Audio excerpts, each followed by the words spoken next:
সমস্যা বানাবো, তার জন্য আটাটাকে মেখে নিয়েছি, আলু সিদ্ধ করে নিয়েছি।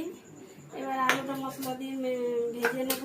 তার জন্য পেঁয়াজ নিয়েছি, কাঁচা মরিচা নিয়েছি, সাদা তেল 1 চামচের মতো, 5 ফোড়ন, পেঁয়াজ কাঁচা মরিচা দিয়ে দিচ্ছি। তেল হয়ে গেছে, নুন দিয়ে দিলাম।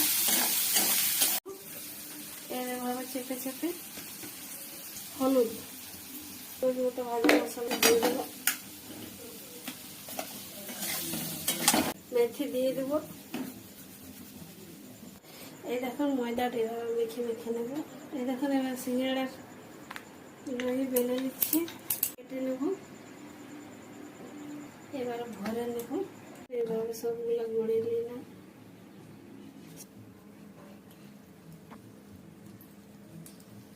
সমস্যাগুলো সব ভেজে নিয়েছি।